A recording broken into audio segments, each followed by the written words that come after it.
दोस्तों आज के इस वीडियो में अपन बात करने वाले हैं 1818 की सहायक संधियों की।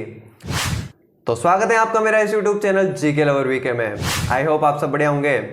तो दोस्तों अपन ने 1857 की क्रांति की बात कर ली है और अच्छी तरीके से बात की है, पूरी क्रांति को कहानी की तरह समझा है।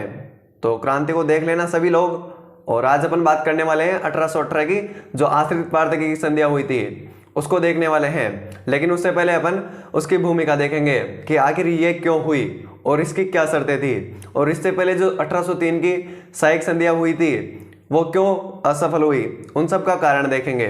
सबकी बात करते हुए चलेंगे। तो सबसे पहले मैंने यहाँ पर कुछ फैक्ट लिख दिए हैं आपको समझाने के लिए। तो सबसे पहले अपन देखेंगे कि संधि करने का कारण। अंग्रेजों ने कारण क्या देखा कि अपन को राजपूत राजाओं के साथ संधि करनी चाहिए। तो उन्होंने कारण देखा कि जो वे अपने राजपूत राजा हैं, राजपूत शासक हैं, वो सभी मराठाओं के आक्रमण से बहुत ज़्यादा परेशान हैं। इनको मराठा मतलब कि पैसे मांग मांग कर इनको बहुत परेशान कर रहे हैं। इनको कर्ज में डुबो दिया है सभी शासकों को। तो मराठाओं से बहुत ज़्यादा परेशान है। अंग्रेजों ने सबसे पहला कारण यही देखा। फिर उसके बाद राजपूत शासकों में संघर्ष, इनमें आपस में ही संघर्ष होने लगा। सभी राजाओं में मतलब कि आपस में ही लड़ने लगे। तो अंग्रेजों ने इसका भी फायदा उठाया और इन्होंने देखा कि राजपूत शासकों की शक्ति का कमजोर होना, कि भाई राजपूत शासक तो आपस में ही लड़ रहे हैं तो इनकी शक्ति तो वैसे ही कमजोर हो रही है, अपन क्यों ना इनके साथ संधि कर लें और इन पर अपना आधिपत्य स्थापित कर लेंगे। तो इन्होंने सब कारणों को अच्छी तरीके से देखा फरका। फिर इन्होंने राजपूत राजाओं के समक्ष कुछ शर्तें रखी कि आप हमसे संधि करिए, हम आपको ये सुविधाएं उपलब्ध करवाएंगे। तो कौन कौन सी सुविधाएं इन्होंने दी, तो उन सभी शर्तों की बात करते हैं।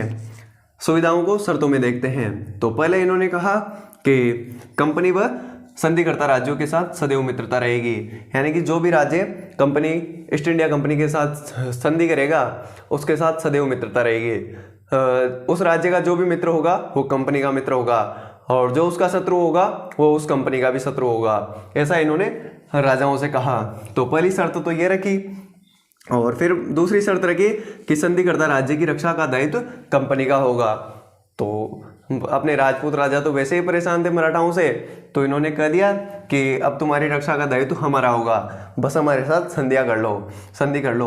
तो राजपूत राजाओं को ये बात अच्छी लगी। और तीसरी बात है कि राज्य कंपनी का आधिपत्य स्वीकार करेगा। तो जो भी संधि करेगा वो कंपनी के अधीन होगा, यानी कि ऐसा इन्होंने कहा। तो राजाओं ने सोचा कि इसमें क्या बड़ी बात है, रह जाएंगे इनके अधीन, वैसे भी अपन मुगलों के अधीन थे ज़्यादातर, तो कंपनी के अधीन हो जाएंगे अब। और चौथी बात है कि राज्य अन्य किसी राज्य से राजनीतिक संबंध नहीं रखेगा, यानी कि जोधपुर वाला मेवाड़ वाले से और मेवाड़ वाला जयपुर वाले से कोई राजनीतिक संबंध नहीं रखेगा। उसके साथ ना तो कोई संधि करेगा और ना ही कोई युद्ध करेगा, क्योंकि अंग्रेजों को भय था कि यदि आपस में मिल जाएंगे तो अपन को ही भगा देंगे यहाँ से। तो इन्होंने शर्त ये रख दी कि आप आपस में कोई संधि नहीं करोगे, ऐसा इन्होंने कहा। और मान लो कि आप में कभी झगड़ा हो गया, दो राज्यों के बीच आपस में झगड़ा हो गया, कोई युद्ध हो गया, तो उनमें मध्यस्थता का कार्य, यानी कि दोनों को समझाने का कार्य कौन करेगा, कंपनी करेगी और उनको कंपनी की बात माननी पड़ेगी, ऐसा ईस्ट इंडिया कंपनी ने कहा। फिर कंपनी ने अगली शर्त रखी कि राज्य के आंतरिक मामलों में हस्तक्षेप नहीं करेगी कंपनी ने शर्त में कहा कि हम आपके आंतरिक मामलों में कोई हस्तक्षेप नहीं करेंगे। लेकिन ऐसा तो हुआ नहीं। अंग्रेज तो वैसे की वैसे कमबख्त साले, धोखेबाज। और जो राजपूत राजा मराठाओं को खिराज देते थे, यानी कि चौथ कर देते थे, वो कंपनी को देंगे, यानी कि मराठाओं की जगह कंपनी को देंगे। यानी कि जो राजपूत राजा पहले मराठाओं को चौथ कर देते थे, पैसे देते थे, तो वो मराठाओं की जगह कंपनी को दे दो, कंपनी तुम्हारी सहायता भी करेगी। वैसे मराठा तुमको लूटते हैं, तो आप, कंपनी ने कहा कि आप हमसे संधि कर लीजिए और जो मराठाओं को पैसे दे रहे हैं वो हमको दे दीजिए, आपकी रक्षा हम करेंगे, आपके जो भी विवाद होगा उसको हम सुलझा देंगे, आपके आंतरिक मामलों में कोई हस्तक्षेप नहीं करेंगे, ऐसा इन्होंने कहा। तो राजपूत राजाओं ने सोचा कि ये तो बहुत बढ़िया बात है भाई, अपन मराठाओं से इतने ज़्यादा परेशान हैं, अपन आपस में लड़ रहे हैं, तो क्यों ना कंपनी के साथ संधि कर ली जाए। और इससे क्या होगा कि भाई शांति रहेगी, अपने पूरे राज्य में शांति का वातावरण पैदा होगा, व्यापार वाणिज्य में भी बढ़ोतरी होगी। तो शासकों ने यह सब सोचा। तो फिर इन्होंने 1803 की सहायक संधियाँ लाई कंपनी 1803 की सहायक संधियां लाई। लॉर्ड वेलेजली 1803 की सहायक संधियां लाया और मेटकॉप ने राजपूत राजाओं के साथ संधियां की। तो सबसे पहले संधि कौन करेगा? 29 सितंबर 1803 को भरतपुर शासक रणजीत सिंह कंपनी के साथ सहायक संधियां करते हैं 1803 के। लेकिन सभी राजा ये संधियां नहीं करते हैं तो ये 1803 की सहायक संधि असफल हो जाती है। इसके बाद फिर 1818 की आश्रित पार्थक्य की संधि आती है। तो पहले अपन 1803 की सहायक संधियां लिख लेते हैं। तो जैसे ही ईस्ट इंडिया कंपनी ने अपने राजपूत राजाओं के समक्ष जो ये शर्तें रखी तो राजपूत राजा मान गए और इनके साथ संधियां करने लगे। तो सबसे पहले 1803 में एक संधि मतलब कि राजाओं के साथ संधियां की गई। तो संधि कौन लेकर आया था? Lord Wellesley. कौन लेकर आया था? लॉर्ड वेलेजली, यानी कि इसका जनक कौन हो जाएगा? Lord Wellesley. Lord Wellesley. और राजपूत राजाओं के साथ संधि करने वाला कौन था? मेटकॉप। मेटकॉप ने राजपूत राजाओं के साथ संधियां की और उनके हस्ताक्षर लिए। और संधि करने वाला प्रथम राजा कौन हो जाएगा? वो हो जाएंगे अपने भरतपुर शासक। भरतपुर शासक रणजीत सिंह। भरतपुर शासक कौन? रणजीत सिंह। रणजीत सिंह ने अंग्रेजों के साथ पहली बार संधि की। कब की? 29 सितंबर 1803 को। और इसका रिजल्ट क्या हुआ? तो ये पूरी तरह फेल हो गई। क्या हो गई? पूरी तरह फेल या असफल हो गई। क्यों हो गई? क्योंकि अभी भी राजाओं को भय था कि कहीं अंग्रेज अपन पर हावी नहीं हो जाए। तो बहुत सारे राजाओं ने ये 1803 की सहायक संधियां नहीं की। फलस्वरूप 1817-18 में आश्रित पार्थक्य की संधि एक नया स्वरूप आया और अपने जो राजपूत राजा थे उनकी शक्ति और भी कम हो गई। मराठा उनका और ज़्यादा शोषण करने लगे। तो फिर अंग्रेजों को और ज़्यादा फायदा मिला। अंग्रेजों ने फिर से वही शर्तें रख दी। तो फिर अंग्रेजों ने अपने राजपूत राजाओं को अंग्रेजों के साथ आश्रित पार्थक्य की संधि करनी पड़ी। तो आश्रित पार्थक्य की संधियां तो कल अपन अच्छे से बात करेंगे कि किस किस रियासत ने कब संधि की, वहाँ का शासक कौन था और उनकी कुछ बातें भी देखेंगे। तो पहले अपन देखते हैं कि जब राजाओं ने संधियां कर ली तो भाई आश्रित पार्थक्य की संधियां भी हो गई। उसके बाद संधियों का क्या परिणाम निकला कि इसके बाद संधियां करने के बाद राजपूत राज्यों की क्या स्थिति हुई। तो पहले उनकी स्थिति देख लेते हैं कि इनका परिणाम क्या हुआ। तो पहली बात, राजपूताना राज्यों की बाहरी आक्रमण से रक्षा, यानी कि अब राजपूत राज्यों को बाहरी आक्रमण का कोई भय नहीं रहा क्योंकि अंग्रेज इनकी सुरक्षा करते थे, ईस्ट इंडिया कंपनी इनकी सुरक्षा करती थी।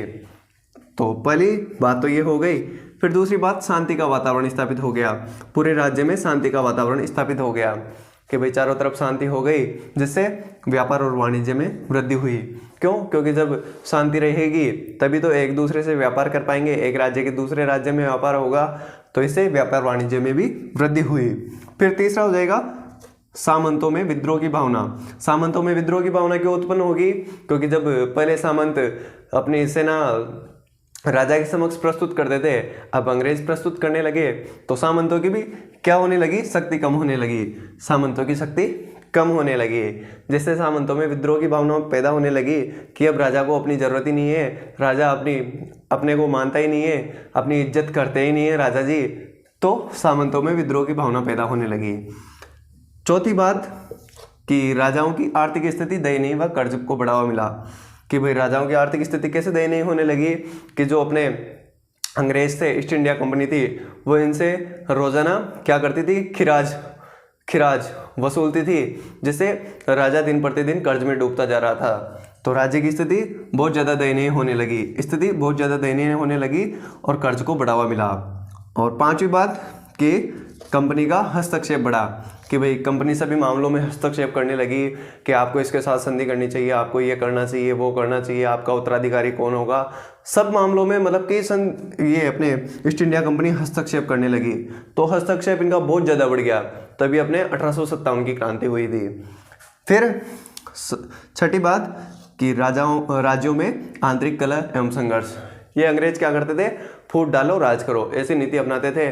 तो इन्होंने मतलब कि अपने राजमहल में ही आंतरिक कलह उत्पन्न करवा दिया, यानी कि सामंतों राजाओं को भड़का दिया। ऐसे मतलब कि इन्होंने सामंतों को बढ़वा दिया, दोनों में संघर्ष पैदा करवा दिया और इससे राज्य बिखरने लगे। और राज्य बिखरने लगे तो नए राज्यों का गठन कर दिया, जैसे कि झालावाड़ रियासत नई बना दी इन्होंने 1838 में।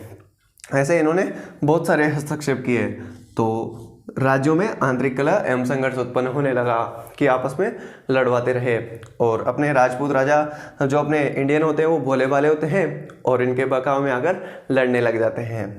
फिर सातवीं बात कि राजाओं का भोग विलास बढ़ने लगा कि अब राजाओं को कोई काम तो है नहीं, कई युद्ध में जाना है नहीं, कुछ नहीं, बस खिराज देना है अंग्रेजों को, और कुछ काम है नहीं कि भाई थोड़ी बहुत छोटी मोटी बात हो गई उसका भी निपटारा अंग्रेज ही कर देते थे, ईस्ट इंडिया कंपनी ही कर देती थी। तो इनको कोई और कुछ काम रहा नहीं राजाओं को, तो ये भोग विलास में डूबते रहे, शराब पीते रहे, ऐसे मदिरापान करते रहे। तो आप समझ गए होंगे, तो भोग विलास को बढ़ावा मिला। और आठवीं बात कि प्रजा का धार्मिक आर्थिक शोषण होने लगा कि भाई राजा तो अब कोई ध्यान दे नहीं रहा है, वो तो भोग विलास में डूब रहा है, सामंतों को कोई मतलब है नहीं राजा से, क्योंकि सामंतों में भी संघर्ष होने लगा, आपस में संघर्ष होने लगा, तो सामंत भी राजा को नहीं मानने लगे। तो आर्थिक, तो ये अंग्रेज क्या करते थे, इनको धार्मिक शोषण करते थे कि आप हिंदू हो, क्या हो, मुस्लिम हो, ये हो, हमारे धर्म को अपनाइए, ईसाई बनिए, मतलब कि धार्मिक चेंज करते थे, इनमें धर्म परिवर्तन करवाते थे इनसे ज़बरदस्ती। तो इस पर भी राजा ने कोई ध्यान नहीं दिया, तो किसानों यानी कि प्रजा का धार्मिक शोषण करने लगे।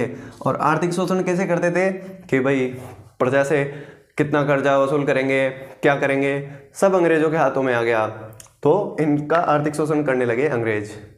तो ये सब इसका परिणाम निकला संधियों का। फलस्वरूप क्या हुई, 1857 की क्रांति हुई।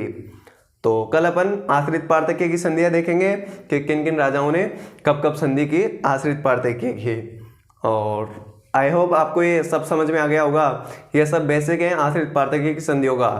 तो आई होप आपको ये सब समझ में आ गया होगा। तो वीडियो पसंद आया हो तो वीडियो को लाइक और चैनल को सब्सक्राइब कर देना।